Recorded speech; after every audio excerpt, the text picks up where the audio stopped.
The Nairobi takeover by the national government has seen unprecedented number of military officers taking charge of a civilian authority.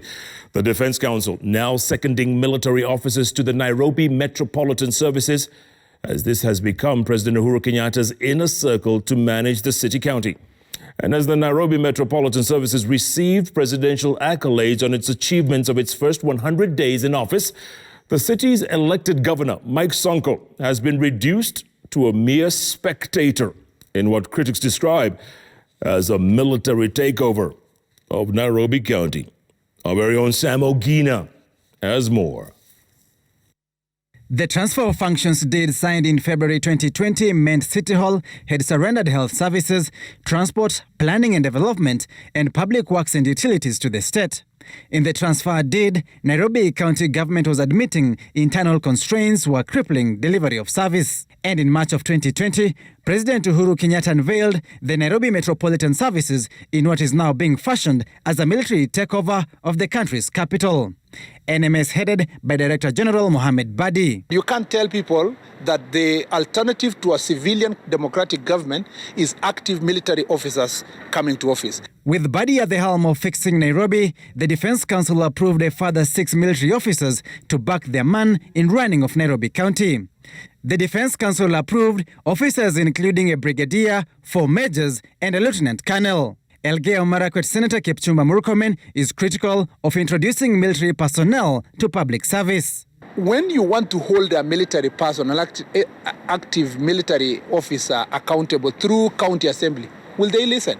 And therefore, they can do anything and get away with because they understand the military that you say you want to do, you do it. There's no negotiation with anybody. Being the country's center of power in its capital, Nairobi County has always been within the president's sight. Placement of the county in the hands of the military, according to insiders, has allowed the executive to take control of the city-county and collapse the so-called cartels that had taken the city hostage. President Uhuru Kenyatta said to be strategic in deploying the military personnel to be in charge of the Nairobi Metropolitan Services. Plucked from the disciplined forces, the military personnel are known for their uncompromised work ethic and following strict orders. Nairobi is a place where the cartels decided this is how they run the business of Nairobi. You find that in planning, it is a place where the cartels have hold so hard. Cartels are groups of people maybe who want to take advantage of situations, but they must be allowed to do that. If you don't allow them, if you don't give them the opportunity to do it, then they don't do it. Because cartels are not dragons that are not known. It is if you allow a wrong turn to take, then you encourage that turn to take. But as NMS, we have done it, starting with the right footing.